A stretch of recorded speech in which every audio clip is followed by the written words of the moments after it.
Good morning. I'm Patrick Ryan, the editor-in-chief of SUSRIS.com, the Saudi-U.S. Relations Information Service. Welcome to Conversations, a joint webinar between SUSRIS and the Saudi-U.S. Trade Group. We're pleased to have you here with us today. We have a very special guest to talk about President Obama's visit to Riyadh this week. Chas Freeman, ambassador, retired U.S. Foreign Service after a 30-year career as a distinguished diplomat, and we'll get to introducing him in just a second. First, I'd like to just give you some background. This is just the second conversations that we've held in this series.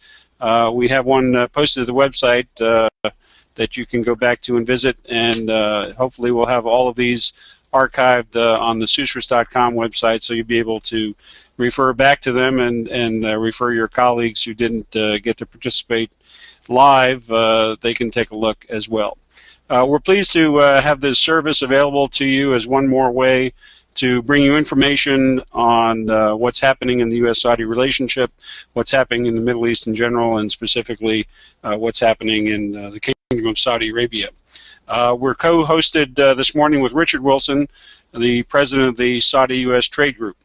We're going to talk with Chas Freeman in just a minute, but first let's bring you up to date on what's been happening in the Saudi-U.S. relationship. And if you care to, you can take a look at SUSRIS.com. In the resource section, there's a timeline called Saudi-U.S. Relations in Transition, which gives you a snapshot of about the last 6 months of details of what's been happening in the relationship. And some of the things that we'll be talking about this morning, for example, what's been going on in the relationship between the P5+1 and Iran over the nuclear deal, the relationship affected by the chemical weapons developments in Syria last August, and what's been going on in terms of the overall relationship with some criticism of Washington policymakers from senior Saudi officials in and out of office, and where we are today. We'll note that in our conversation that there have been a number of high-level meetings. Prince Mohammed bin Nayef was in Washington. Secretary Kerry has been back and forth to Riyadh. So the groundwork has been set for the visit of President Obama, who will be arriving in Riyadh on Friday and staying over until Saturday. He's currently in Europe, as you probably know, scheduled today to give a significant speech on European Union American policy, what's going on with Russia and the Ukraine. So that will be a topic for discussion as well. He'll be in the Vatican on Thursday, and then moving on to Riyadh, which is the focus of our session today. And we're extremely pleased to have with us Ambassador Chas Freeman. As I mentioned, 30 years in diplomatic work. He was the ambassador to Saudi Arabia from 1989 to 1992 during the critical period of Desert Shield, Desert Storm. So he knows firsthand about presidential visits to the kingdom. Maybe we can get some of the insights as to what happens inside the tent when these kinds of things go on in the kingdom. He's also been Deputy Assistant Secretary of Defense for Middle East Affairs, the Near East section in the Pentagon, as well as his post-diplomatic career, President of the Middle East Policy Council and Projects International. So without further ado, we'll turn the session over to Ambassador Chas Freeman, who's going to talk a little bit about his perspective on President Obama going to Saudi Arabia, the great power relationships, what's happening in the kingdom. We'll have a few questions for him and then open it up to you, our audience, for questions. You can tap them in via your control panel, and we'll be sure to get them in the queue to ask once we've gone through the first part of our session. Ambassador Freeman, welcome, and thank you for joining us. Pleasure to be with you. Let me say at the outset that I benefit a great deal from SUSRIS, which is a very convenient way of keeping track of many things having to do with the kingdom. It's a pretty mysterious place if you're not there frequently, and I'm not there as frequently as I once was, to my distress. I was ambassador, as you mentioned, over 20 years ago to Saudi Arabia. It was a very intense exposure to the kingdom and its leadership because of the fact that it occurred during wartime. But of course, once you go through that sort of experience, you never lose the affection for the friends you make, and I do stay in touch with people, and I care deeply about the U.S.-Saudi relationship, which has fallen on hard times. In some ways, you could say that President Obama's trip to Riyadh is a belated effort to stop the relationship from sinking further. Something of a salvage operation, perhaps, but more an effort to stabilize a relationship that I think both sides recognize we can't do without. There is no replacement for either of us in the constellation of the foreign relations of the other. So, but I suspect he will hear a great deal of, by Saudi standards, which are extraordinarily polite normally, rather pointed criticism of American policy. Beginning, of course, with the American effort to reach out to Iran and to address Iran in terms only of its nuclear program. I say that because from the Saudi perspective, Iran is less a nuclear challenge than a challenge in classical geopolitical and ideological terms, an encircler of a challenger to Saudi interests in the Levant, and even in the Saudi perception in Bahrain and the Yemen. So the news that there had been secret contacts in Oman between the United States and Iran was not welcomed in Riyadh, and it has resulted in some hedging of bets by Riyadh, I think. There are rumors of clandestine discussions between Riyadh and Tehran, which wouldn't surprise me. But the unease that the Saudis have about this relationship will have to be addressed if we are to stabilize the relationship. We're also coming up at the end of April on the probable fizzle out or perhaps explosion of John Kerry's valiant effort to promote a genuine peace between Israel and the Palestinians. That hasn't been working. Prime Minister Netanyahu has not wanted it to work because he prefers more of the same to an end to Israeli expansion into the occupied territories. The talks were not structured intelligently from the beginning because those who would have to sign on to a peace agreement were not in the room on the Palestinian side. Mahmoud Abbas has limited, if any, authority, even in the West Bank. He certainly doesn't represent Gaza. He doesn't represent the refugees, and he doesn't represent the Palestinian diaspora. So it's not clear quite who he represents, except a negotiating party that is preferred by Israel and the United States. And so even if there were an agreement, it was clear from the outset it would have an uphill struggle to take hold.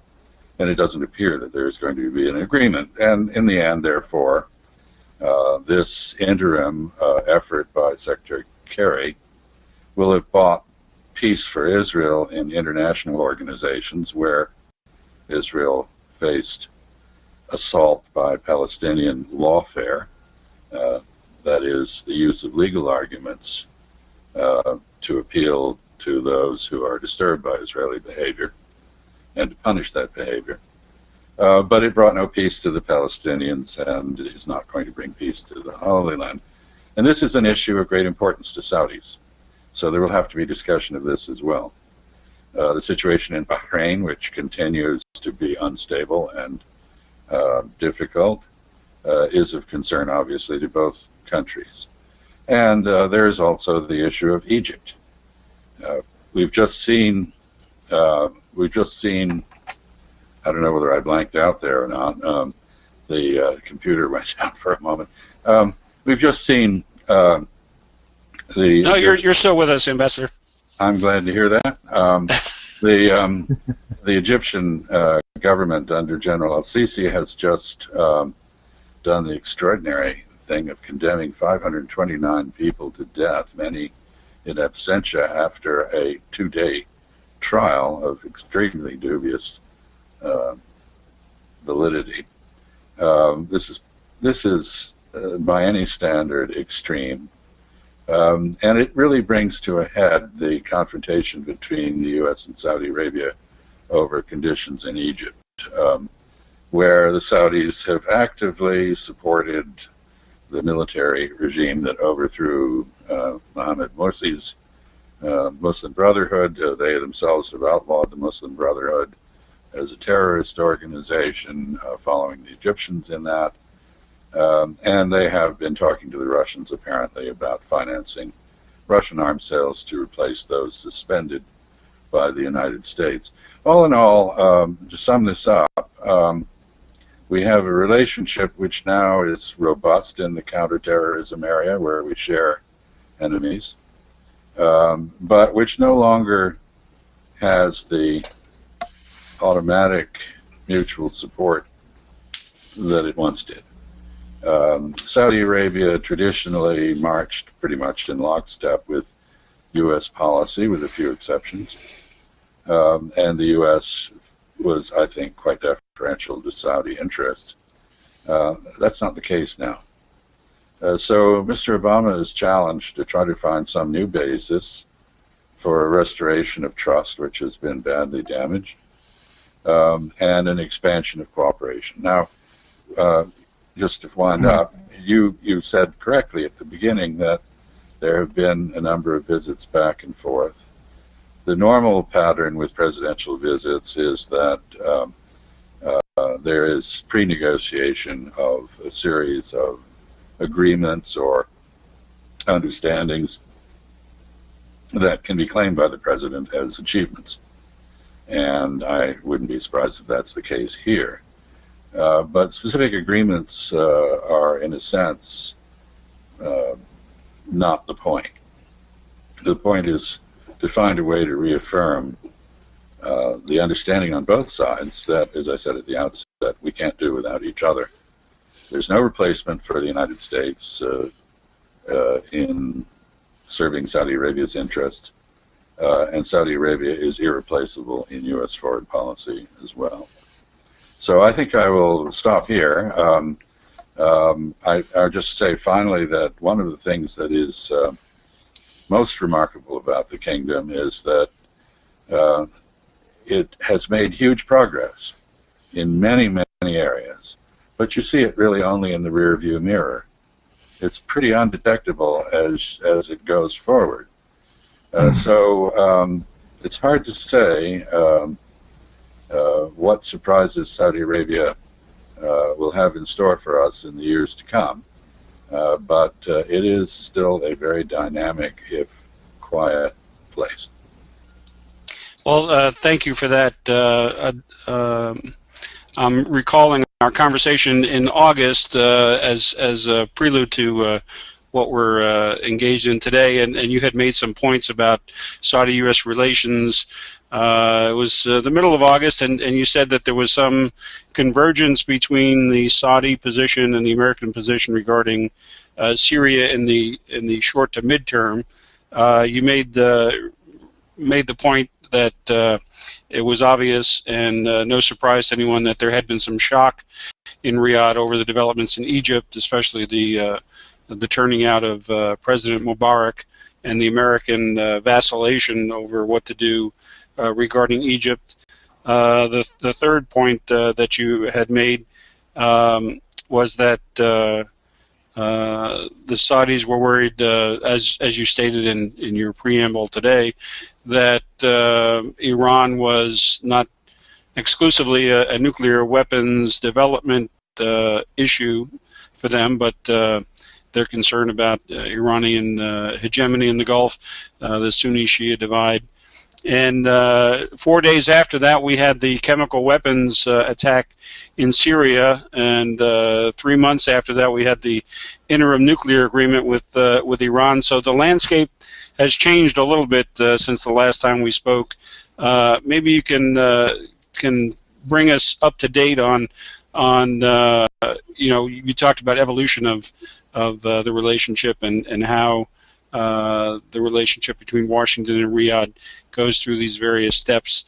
I think at some point you and I have talked about it being a marriage, and Ford Fraker claims some exclusivity to that term. So I'm not sure who had it first, but in our conversation in August, you also used the metaphor that the relationship was somewhat of a polo field, that the gopher holes were going to break some horses' legs along the way, and maybe we can figure out what chukker we're in at this point, having gone through 6 months of ups and downs.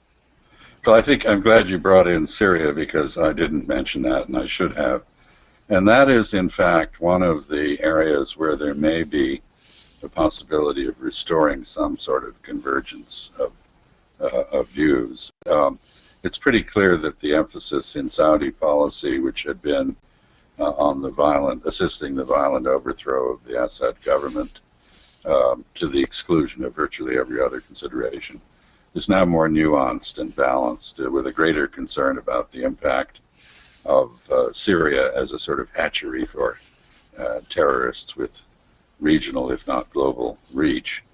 And, of course, in recent days, the Saudis, I think, reflecting, or perhaps, I'm not sure which is cause and which is effect, but reflecting the handing over of the Syria portfolio from Bandar bin Sultan to Mohammed bin Nayef, with his strong focus on internal security and counterterrorism. The Saudis have in effect called everybody home and made it clear that they will not countenance extremist terrorism in the long run. I noticed that yesterday's Arab League meeting in Kuwait, in which the Crown Prince Salman bin Abdulaziz participated at the outset, and where Foreign Minister Saud stayed through the meeting, although it heard an impassioned plea by the Syrian rebellion for additional arms, anti-aircraft and heavy weapons, did not in the end endorse that. The Arab League, on the other hand, called quite strongly for a political settlement in Syria. And that has to reflect, I believe, consensus in which Saudi Arabia participates. So there is some shift. Whether the U.S. will respond to that shift and how may reflect some of the deterioration in U.S.-Russian relations, because there's been a tendency to frame the Syrian issue in part as a U.S.-Russia zero-sum game, or as a Saudi-Iran zero-sum game. Clearly there are things in motion. The situation is not hopeless. There has been quite a bit of deterioration in the U.S.-Saudi relationship, but it remains fundamentally resilient because it's based on recognition, as I said, that we can't do without each other. Richard, I'm going to toss it over to you, and let me introduce Richard Wilson, president of the Saudi-U.S. Trade Group. And a reminder, we're here today talking with Ambassador Chas Freeman about President Obama's visit to Riyadh later this week on Friday, and the implications of that for Saudi-U.S. relations and policy moving forward. And I'd like to introduce Richard Wilson, the president of the Saudi-U.S. Trade Group. Richard, take a shot. All right.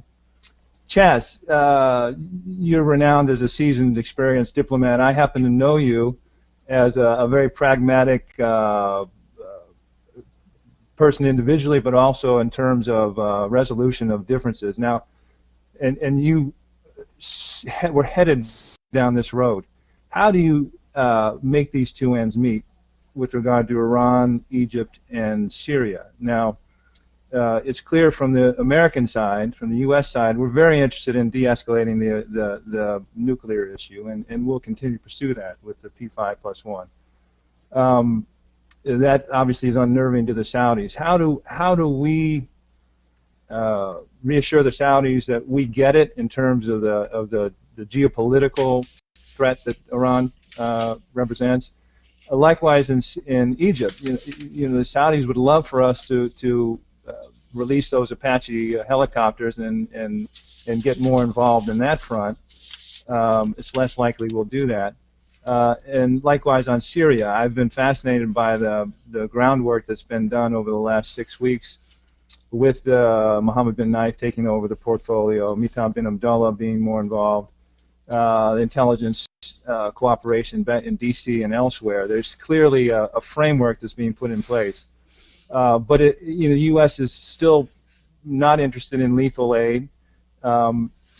Pragmatically, how do the U.S. and Saudi Arabia come to a workable accommodation on these three issues?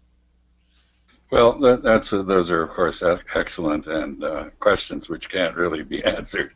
But let me take a stab at a few of them.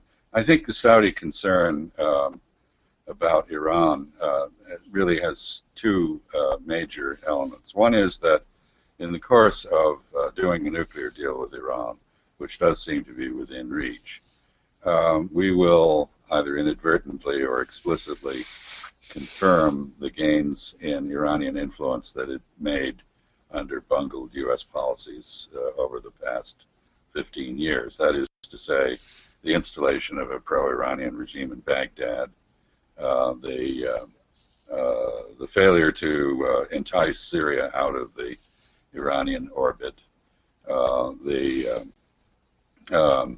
the inability to come up with a resolution that would stabilize Bahrain in a satisfactory manner, and so forth and so on, and that we would thus, in effect, end up acknowledging a kind of Iranian sphere of influence that we had inadvertently helped to create. That's, I think, the principal Saudi concern. But there's also a lingering suspicion and a memory from history of a time when the U.S. Dealt with Iran as the regional gendarme. The Shah of Iran was our guy in the region. Saudi Arabia was very definitely secondary to Iran. And the Saudis don't want to be returned to a position there of secondary importance. I think these issues can be addressed, but only, and this takes us to Syria, I think, in the first instance, if we are now prepared to recognize that 3 years since it is now pretty much exactly 3 years since the unrest in Daraa in southern Syria launched the Syrian descent into hell. The 3 years of efforts to get rid of Iranian influence in Syria by removing the Syrian government through violent means have not worked. In fact, they've caused immense human suffering. They've destabilized much of the region with flows of refugees. And the chances are, it appears on the battlefield, that further coercive efforts are not going to work. So the question then is, can we find ways, if we can't bludgeon Iranian influence out of Syria or Iraq for that matter, or Bahrain, can we find other ways of cooperating to reduce, offset Iranian influence and entice whatever government eventually emerges in Syria, the authorities in Iraq, and the opposition in Bahrain to take positions that are more favorable to Saudi Arabia and the United States than to Iran. In other words, are we prepared finally to try diplomacy rather than pursue the diplomacy-free foreign policies that we've both fallen fallen into. And I think this is a long-term process. It's not anything that can be accomplished overnight. But there is, it does answer the point that if we want to reestablish the Saudi-U.S. relationship on a firm footing, we need to find ways to work together to common advantage. And trying to find positive inducements to replace coercive measures in reducing Iranian influence and containing it would be an approach that I think could work. There are all sorts of obstacles in the way of this, not least of which is the Israeli insistence on the use of force against Iran, and the strong support that enjoys in many parts of the American body politic, or at least the use of coercive measures does, sanctions and the like. Pretty hard to have a more sophisticated policy when everybody's saying, you know, don't just sit there, bomb somebody. So I think if we could reestablish a dialogue that talked about what our ultimate strategic objectives are and work back from that, we might have a chance of redressing this. Similarly, I don't think in Egypt I think the Saudi policy of supporting what is turning out to be a very authoritarian, draconianly authoritarian regime is most unlikely to succeed.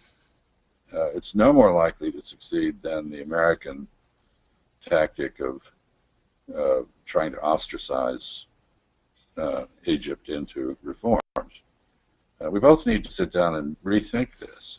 What sort of Egypt do we want? Surely we want one in which the public is not so alienated from the government that it is thinking about terrorism, which is, I think, the direction in which things are headed. Surely we don't want a government that is inhumanely condemning hundreds of people to death at a time on flimsy or no evidence. That is, surely we want a government that is just, that is stable. Surely we want an Egypt that contributes to security in the region rather than becoming itself a source of instability. And so we need to sit down and talk about how to compose our differences on Egypt and work in a more cooperative way. This is a tall order. It's not going to happen during this visit, but it could start during this visit. Chas, I'm going to bundle two things together, and then I'll let Richard have one last crack at maybe business and finance, and then we've got a number of questions in the queue. Again, we welcome everyone. We're in our SUSRIS Conversation webinar. We're pleased to have Ambassador Chas Freeman and President of the Saudi-U.S. Trade Group, Richard Wilson, with us today. And we'll throw the floor open to questions, so continue to put those in the queue. Let me ask my last question of you, and it's a two-parter. One, we've seen, as I mentioned, the comings and goings of Secretary Kerry to Riyadh. He was there in December and January. This was sort of advertised. The headline in the New York Times was President Obama scheduled for a fence mending trip. We've had senior Saudis visiting Washington, Prince Mohammed bin Nayef, and others. We've had even the Secretary of Commerce, Penny Pritzker, in the kingdom, and in her speech to a business group, she talked about the enduring relationship. So there's been a number of people back and forth in communications, and maybe it's an inside baseball question. How do these things work? Is the communique already written when the president lands in Riyadh, or are there concrete conversations to have that might shape the way forward? And the second part would be if you could comment a little bit about the what's going on regarding Russia and the Gulf. We even have increased interest in the eastern relationship with Saudi Arabia. Crown Prince Salman just made an extended visit to Japan, China, India, and Pakistan. So if in a couple of minutes you can consolidate all of those thoughts and maybe give us a flavor of what the inside baseball looks like from an ambassador sitting in Riyadh when the president shows up. Well, you know, it's a very good thing that there is this travel back and forth, and particularly by members of the U.S. cabinet like Penny Pritzker. I think this is very important because it does sustain relationships to call on each other with respect and to do business with each other. And I can contrast this to the period before I arrived in Saudi Arabia as ambassador was one in which there was virtually no such travel back and forth. A very arid period in which the relationship deteriorated through neglect. It wasn't that we didn't have able representation both in Washington and in Riyadh by the diplomats of the two sides. We did, but they can't. A good ambassador can only do so much. And so one of the main objectives I set when I arrived in Riyadh was to try to put Saudi Arabia back on Washington's policy map and to encourage visitation. Some people think I overdid it by persuading Saddam to invade Kuwait, but the fact is that certainly Saudi Arabia did get back on the Washington policy screen, and it also reemerged on the screen of American business. And I think one of the main functions of our new ambassador, whom I've not had the pleasure of meeting, but who probably is going to end up presenting his credentials during this visit of the president, which is quite a way to debut. One of the main things that I think Ambassador Westphal has to focus on is rebuilding market share for the United States in the Saudi market. It's clear that the Saudis want to sustain their relationship with us. That's why the king has put so much money into his scholarship initiative, sent so many lower middle class students to the United States to study, and it's why he's financing internships for people abroad as well. So I think the Saudis are prepared to do their part. We need to step up our game. You mentioned Russia and asked about that. I would say, generally speaking, the Saudis have tried over recent years to diversify their international sources of support. At one point, they were virtually over-dependent on the United States in their view. They have a very strong relationship with Britain and France in the arms sales area in particular. They've developed a stronger relationship with Germany. They have been developing relationships with both India and China.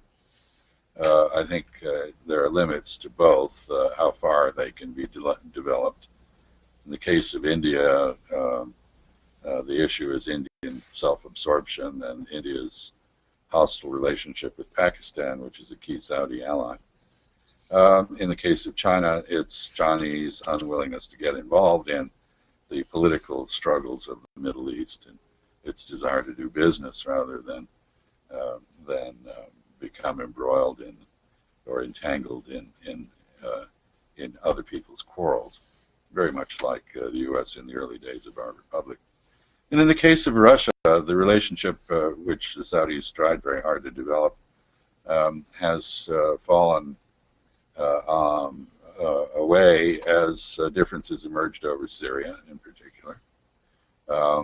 And as the Russians blocked United Nations efforts to get the international community more involved in Syria. I think Prince Benjamin Sultan went to Moscow and made what appears to have been rather a crude effort to buy Moscow's support with arms sales or other infusions of cash and into the Russian economy. That didn't work. So there are grave limits to the Russians. But overall, what the Russians can or will do with the Saudis. I think they can be useful from a Saudi perspective, as I said, in offsetting U.S. policy in Egypt if we can't come to an agreement about how to manage Egypt. I think that's a risk that the Saudis will, in fact, support others' interests more than ours. But when you come down to it, in the end, there's no country with the capabilities of the United States. We are uniquely a global power. We can project military power throughout the world. We are an active presence militarily, economically, culturally, in the Gulf and in the Arab world at large. We are Saudi Arabia's traditional partner. There are an enormous number of Saudis who have ties to the United States as a result of study or marriage or residence. And we simply can't be replaced. So the Saudis have come up against the limitations of a policy of diversifying their relationships with others in order to dilute over dependence on the United States. You can only do this and get so far, and I think there's not much more that they can do in that regard. And I think they know that, and that is one of the reasons that I'm sure they have welcomed the Obama visit, even though, as you mentioned, it's taking place on a Friday, which is a bit like turning up in Washington on Sunday and asking for office calls, or in Israel on Saturday and doing the same.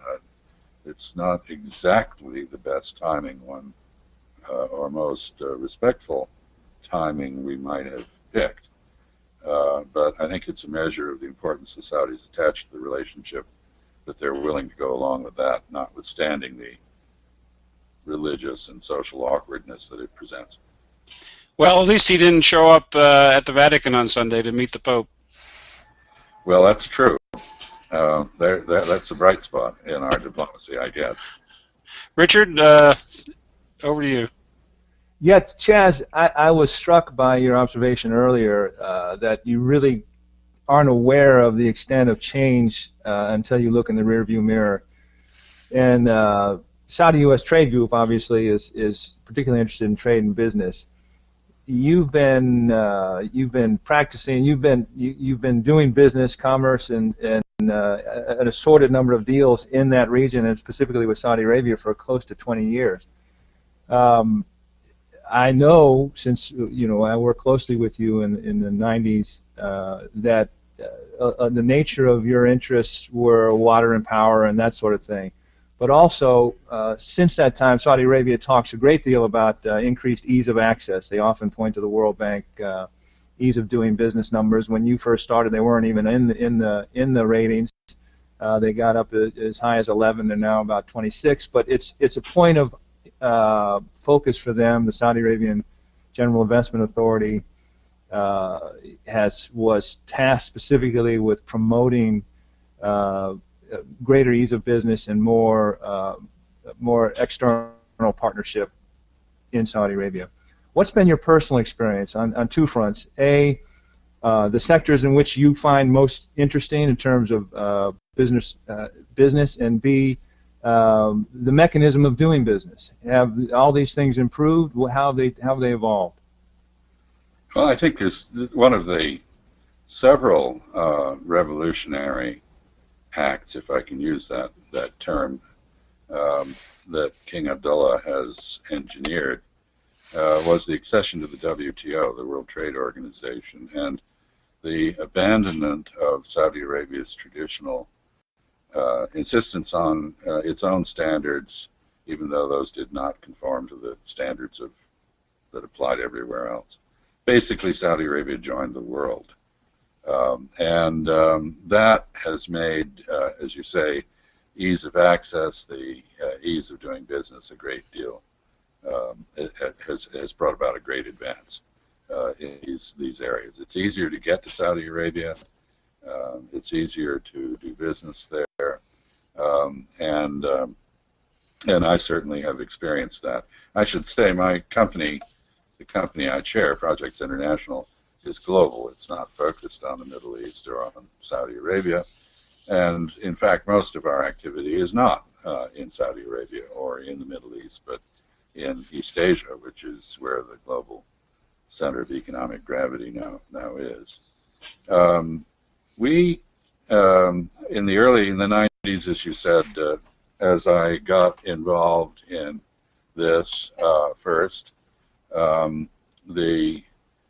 most of the business that you did in Saudi Arabia involved the government somehow. That is to say, at least you had to be very government friendly.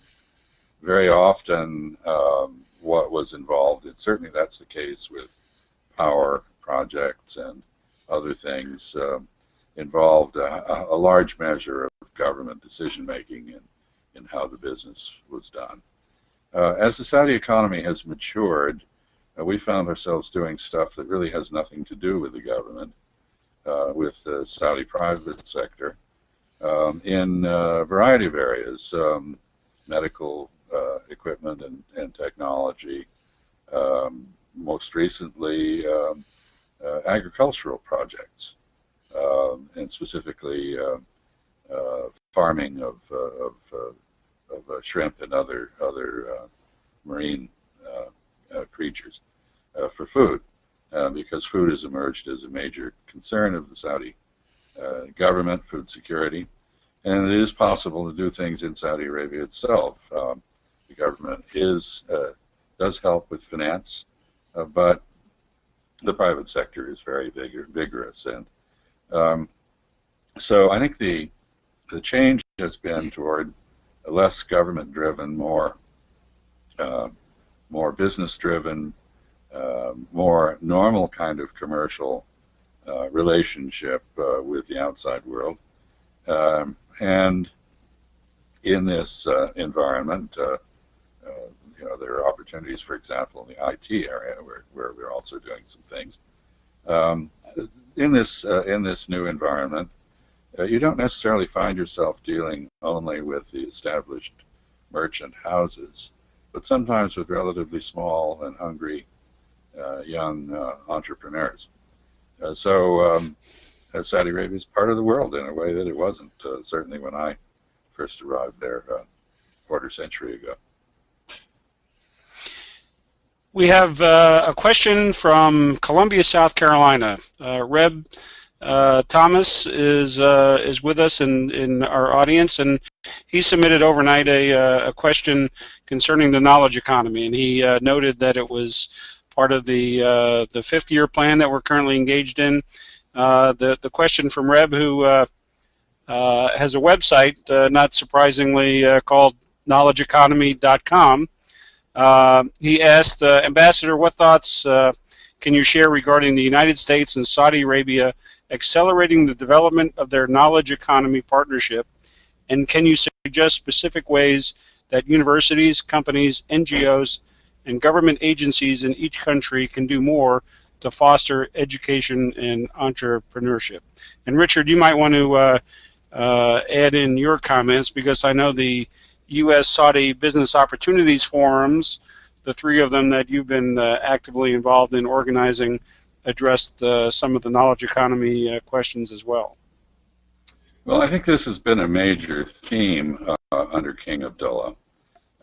It's symbolized perhaps most concretely by KAUST, the King Abdullah University of Science and Technology, which of course is much more than simply a research university. It's a symbol of Saudi openness to foreign ideas and cooperation, a Saudi commitment to science and technology as the basis of the economy for the long term, Saudi commitment to gender equality, many things. It's also, in my view, because it's been analogized to the Beit al-Hikmah, the House of Wisdom in Baghdad, it is an answer to the Salafi reactionary arguments about Islam. Their argument, of course, is that this age is morally corrupt, that there's a requirement to revitalize, restore, and revive religious faith, that the way to do this is to look to the Salaf, that is, the original followers of the Prophet Muhammad and how they lived. And I think the king agrees with all of that, but he fundamentally disagrees with what early Muslims, what sort of life early Muslims had and what ideals they had. I think the king would note that Khadija, the wife of the Prophet, ran her own caravans up to Damascus from Mecca, that early Islam was tolerant to the extent that Jewish and Christian ministers were installed in its governments, that it was open to foreign ideas. It brought in a lot of Greek thought, which later it was able to transmit to Europe and catalyze the Renaissance. And it was very much devoted to science and technology. The Beit al-Hikmah and similar institutions are where modern astronomy and chemistry and a good deal of mathematics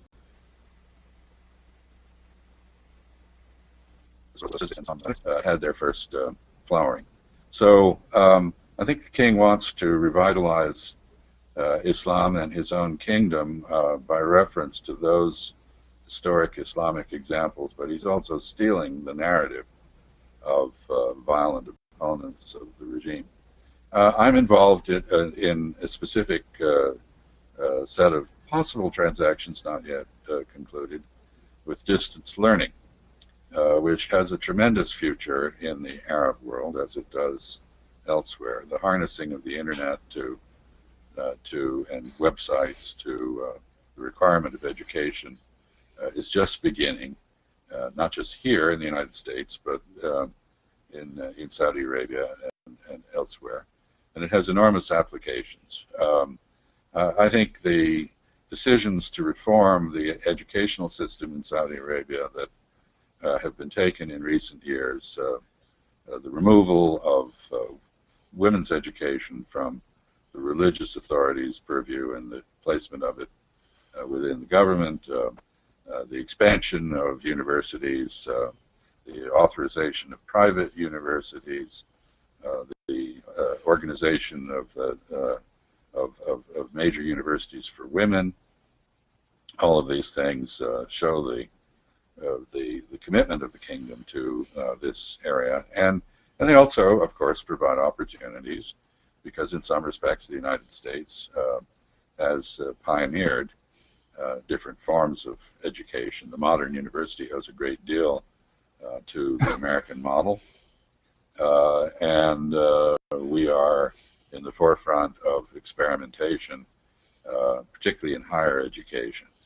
I'm not sure that I would hold out our elementary or secondary education as a great model for the world, given the very poor showing our students make in international comparisons, but maybe we have something to learn from the Saudis in that regard, as we do from the Chinese and Singaporeans and Finns and others who seem to excel, South Koreans who seem to excel in this area.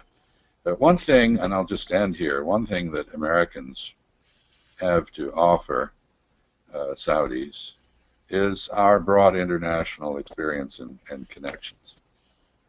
As I look back on my own business involvement with Saudi Arabia, a great deal of it has been connected to introducing not just American, but third country technology and knowledge and know-how to Saudi Arabia.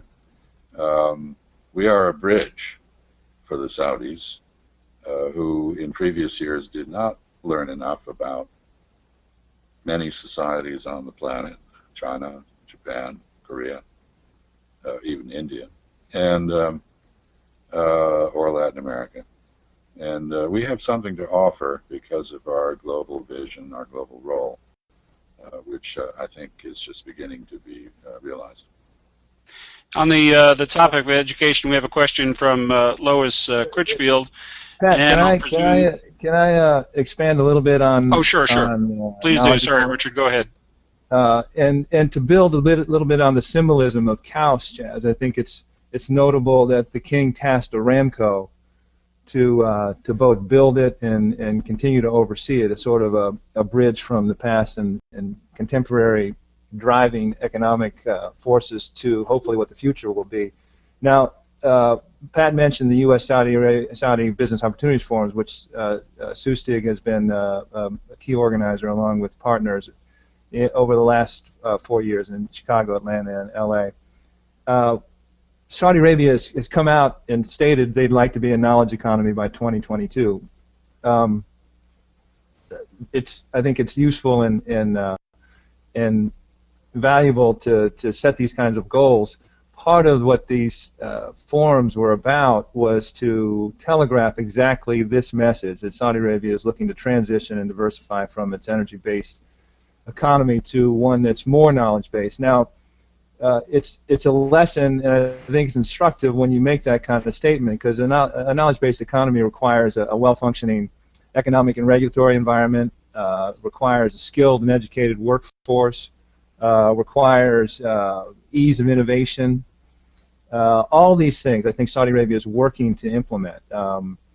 They continue to struggle with skilled labor. I think any businessman in Saudi Arabia will tell you that their K through 12 educational system right now is not turning out enough employable Saudis, and it's something that is a priority. If you look in any of the recent budgets, over 25% of the government budgets of the last 3 years have been devoted to education and training. They recognize the problem. They're looking to solve it.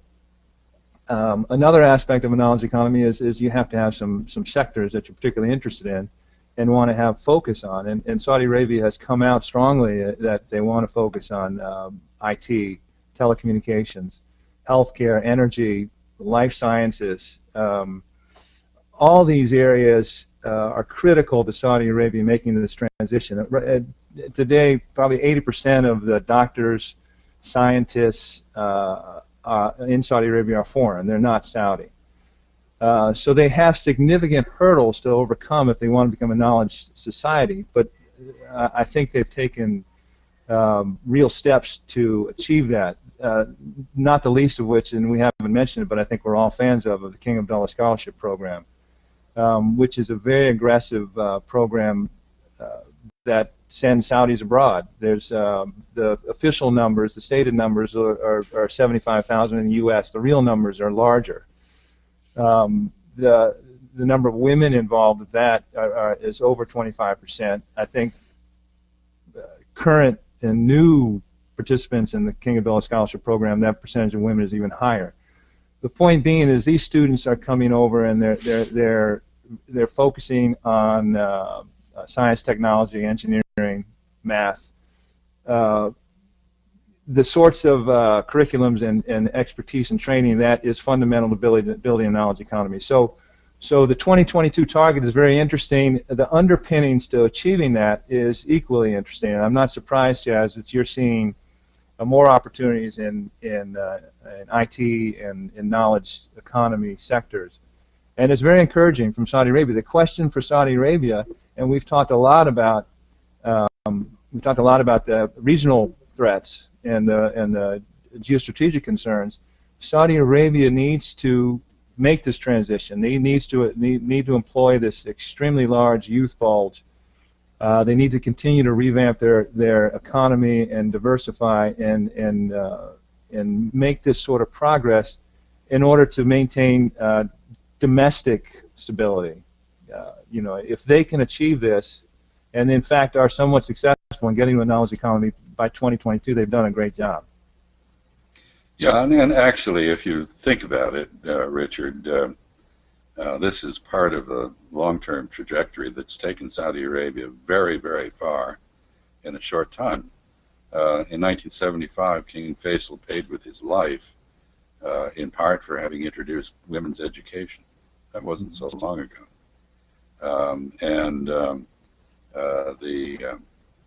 The current generation of Saudis, women, actually more than men, is remarkably well educated. So the base is there, the human base is there. The question is whether the policy environment can be developed to foster this kind of a shift. And I don't have any doubt that it can. 2022 strikes me as a bit of a overly ambitious objective. It may reflect the king's age, he's in a hurry to get things done. But overall, you're right. There are areas like solar power, for example, that Saudi Arabia is a natural global leader in if it would invest in that area.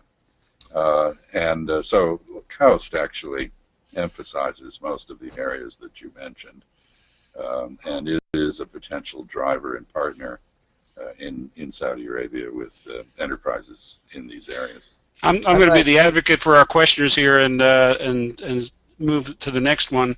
Lois Critchfield has posed a question, and I'm presuming this is Dr. Critchfield from the College of William and Mary, the International Studies Center there. She asks, Saudi Arabia is on the State Department travel warning list. This is a problem for sending students to Saudi to study. What can be done to encourage a student study abroad program in Saudi Arabia? Well, I'd say actually that a remarkable number of countries are on the State Department watch list. And in part, this simply reflects bureaucratic caution. It's always better for you if you're a bureaucrat if you've warned that something terrible might happen. In case it actually does, you've covered some part of your anatomy effectively. I think one can get overly excited about these things. In fact, Saudi Arabia is a remarkably peaceful society with a very, very low rate of crime and violence. It's not militarized, and the fact that it's had a few incidents of terrorism over the last 20 years really stands out because these incidents are so very rare. There's been nothing comparable to what Britain went through with the IRA, or even what parts of Western Europe have experienced under the impact of Al-Qaeda. So I'd say, first of all, well, I used to work in the State Department off and on, and I understand the impulse to protect your reputation by warning of things that are not probable. I wouldn't take this all that terribly seriously. There are answers. Mohammed bin Nayef, who has now risen apparently in the hierarchy in terms of his constantly expanding role, has a stellar reputation internationally with great justification for having dealt quite effectively with the problem of domestic terrorism. And unless the group of Saudis who have been fighting in Syria come home to wreak havoc, which the kingdom is obviously determined not to have happen, I think Saudi Arabia will continue to be a very, very safe place. The other piece of that question, though, the getting American students into the kingdom. Richard, feel free to jump in as well. How do we get more American students to the kingdom? It's a good question. I think increasingly there are one of the fascinating things going on in Saudi Arabia socially is 5 years ago the concept of corporate social responsibility was minimal. It's interesting the number of private sector groups that are very active now on a number of fronts, both in trying to develop entrepreneurs, small, medium-sized businesses, and also expand educational opportunities. Now, I can't speak specifically. What we do know is in Saudi Arabia, there's been a tremendous expansion of the university system and the opportunities. Obviously, KAUST, which is a unique situation, but that's predominantly non-Saudi. And at the graduate level. Yeah, at the graduate level, right. But it's also science and technology, not area studies or the humanities, which is the normal motivation for study abroad tends to be less in the science and technology area than in the humanities. Saudi Arabia yeah, Saudi Arabia, as opposed to Qatar and UAE, where you have affiliations, academic affiliation with the U.S. university and colleges. Saudi Arabia has not tended in that direction. So the opportunities are with Saudi-based universities. So, Princess Noura University, Dar al-Hekma, these are, for example, Dar al-Hekma in Jeddah has significant relationships with USC and other U.S. universities. Individual academic institutions in Saudi Arabia are active in the U.S. I can't speak to the extent or the numbers, but there's certainly opportunities there, and there's interest in partnering with U.S. institutions. So that might be something that can be discussed offline, and maybe we can help point Dr. Critchfield into the right direction. Let's shift gears a little bit away from education. We have a question from Mohammed Hussein, who asks, why has Obama been so passive in dealing with Syria and not intervening when he had a chance with chemical weapons? Don't you think if he had acted firmly on his words, the red line, crossing of the red line, Putin would have thought twice before he annexed Crimea? Well, that question connects a lot of things, and I have some difficulty with the underlying thesis. When you consider the options before the president after he apparently concluded initially, or his advisors concluded, that the Syrian government was the one that had used chemical weapons, there's a little lack of clarity about exactly who did it in hindsight. But anyway, he was clearly proceeding on the assumption that the Syrian government had used chemical weapons against its own people.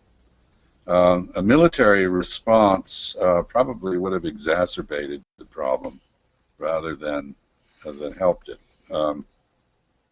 because it would have been directed at the Syrian government's command and control system.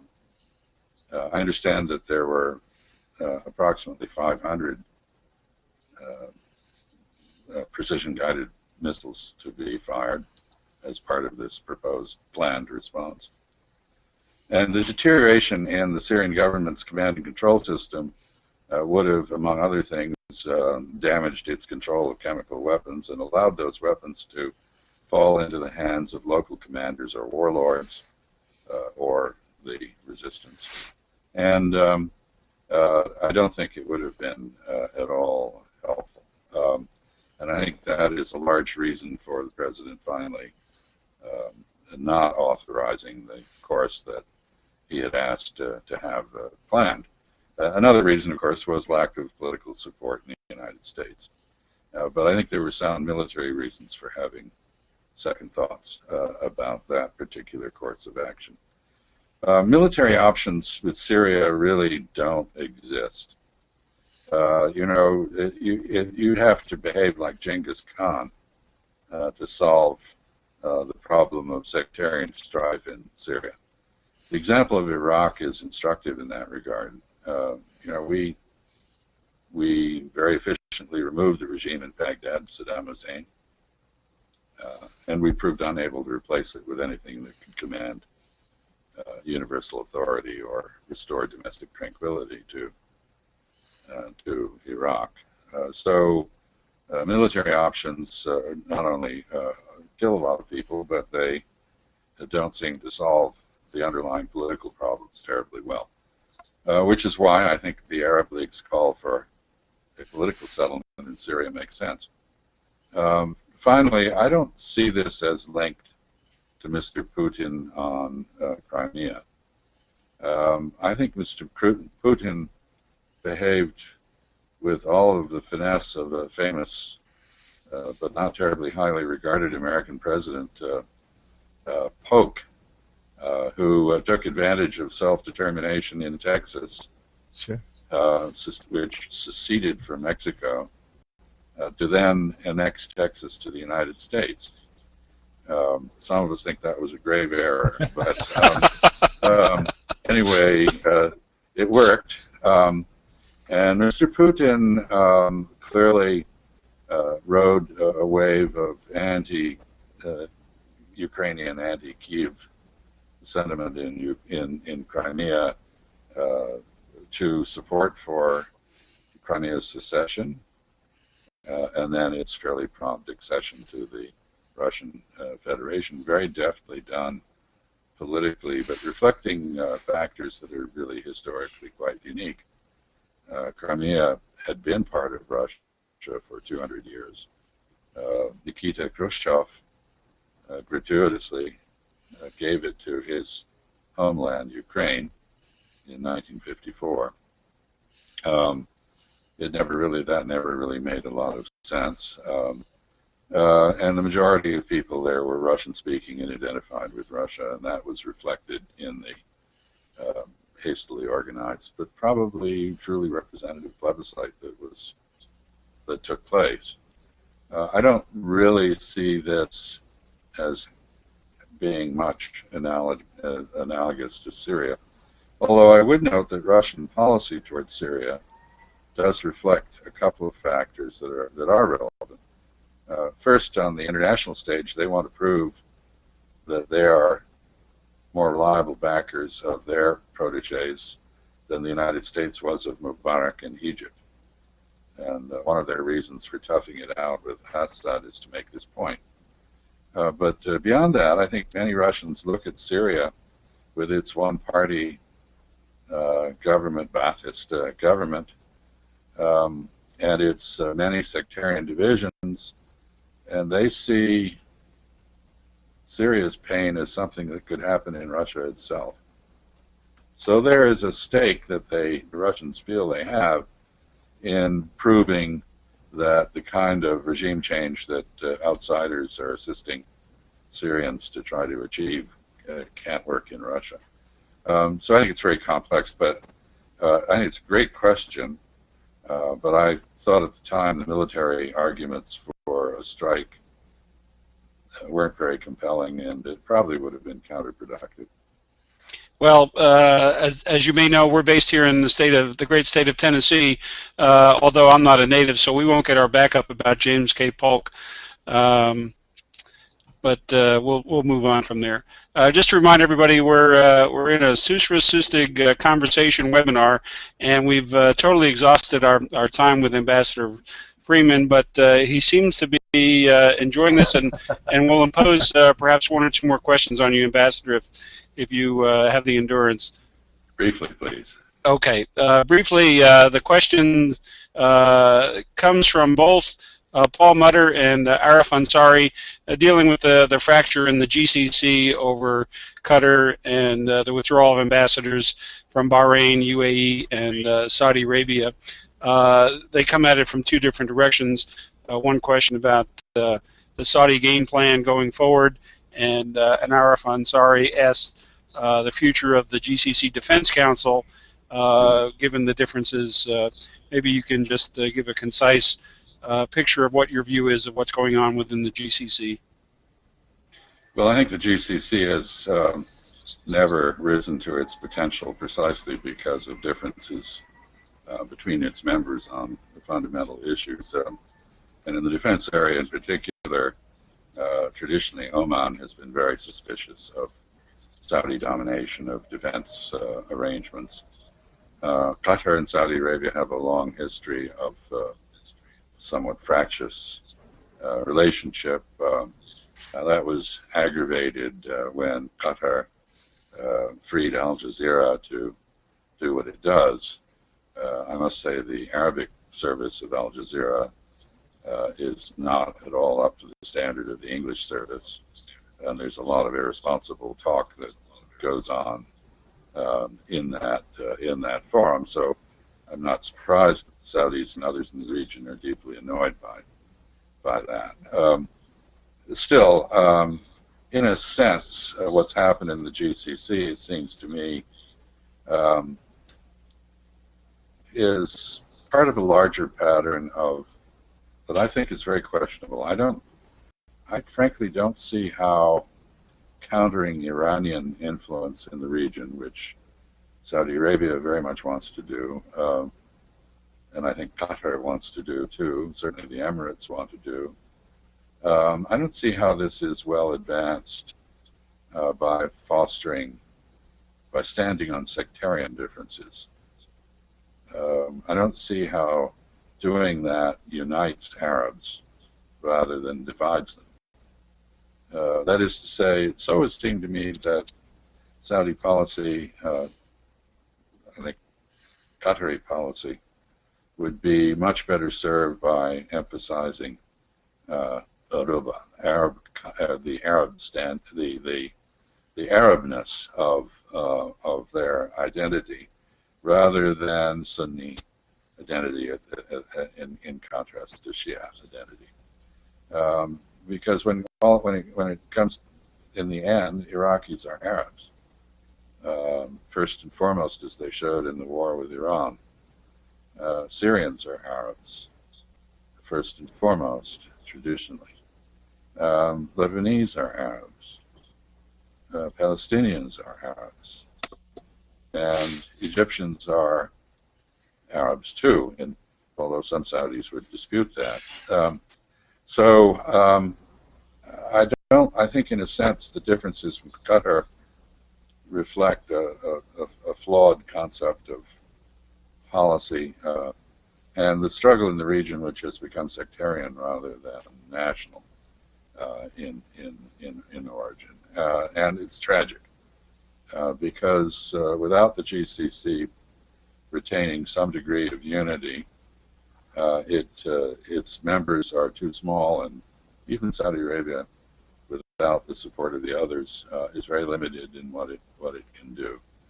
My hope is that Saudi Arabia and Qatar, as has been the case in the past, will find a way to compromise their differences and move on. A great deal of this has to do with Egypt, where I also, as I said, question the wisdom of backing an authoritarian government that is increasingly harsh in its repression of its own citizens. Saudi Arabia and Qatar ended up on somewhat different sides there on the issue of the Muslim Brotherhood. So I think both sides have to give a bit. And unfortunately, at the moment, I don't see much sign that either will. The last question goes to Daniel Crosby. You had made some comments in your opening remarks about Israel, Palestine, and Secretary Kerry's efforts. Daniel asks if you see a return to Palestinian unrest, or he says lawfare, at the end of April, and what the implications might be for Saudi Arabia in that regard. Yeah, I think it's very clear that the deal that Kerry brokered, which was that the Palestinians would hold off going to the International Criminal Court and other UN institutions to enforce international law and human rights law against Israeli officials and Israel at large, that this pause will end when the talks end, as they seem likely to do about a month from now. So I think we're going to see a return to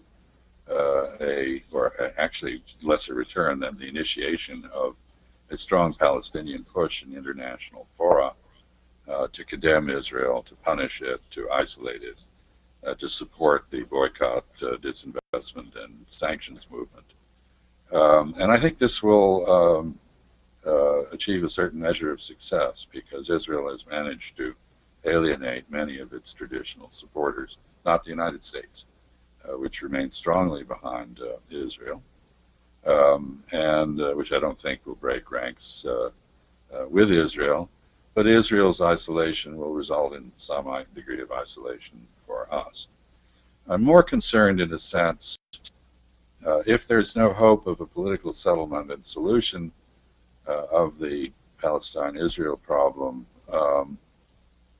then what concerns me is that people will again resort to violence, not just inside the Holy Land, but outside it, as was the case in the 1960s, when Palestinian terrorism, frustrated in the Holy Land, struck at Israelis and Jewish targets elsewhere.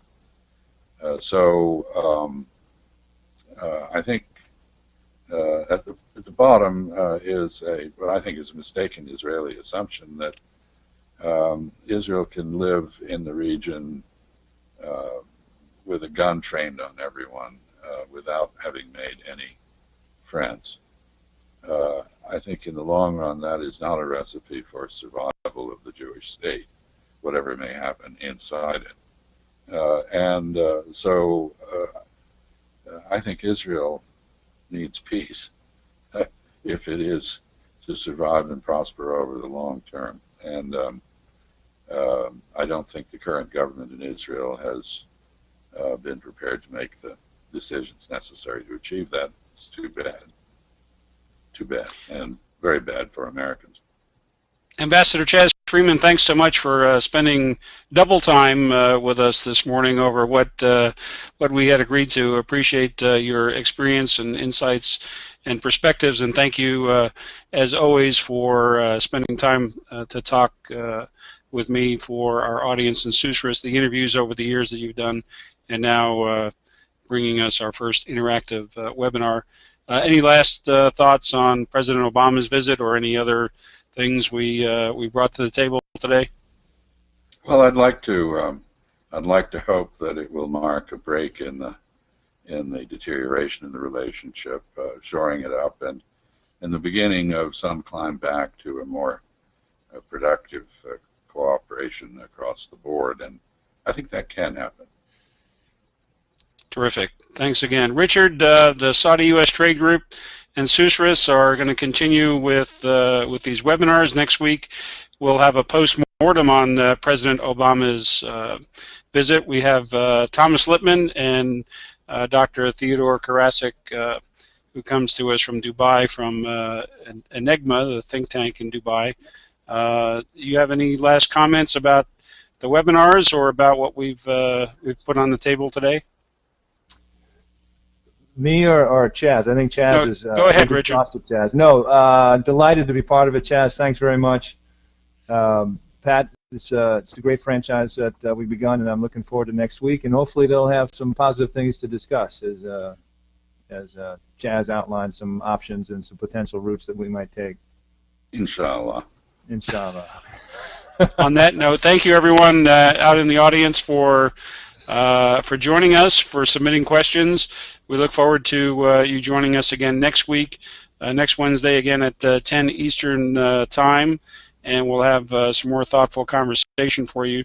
Meanwhile, please make sure that you're following us on Twitter. We're at SaudiUS, and you can follow the Saudi-US Trade Group at SUSTG. That's it for today. Again, thank you, Ambassador Freeman. Thank you, Richard Wilson. And you can find this and other webinars at susris.com. Thank you. Everybody have a great day.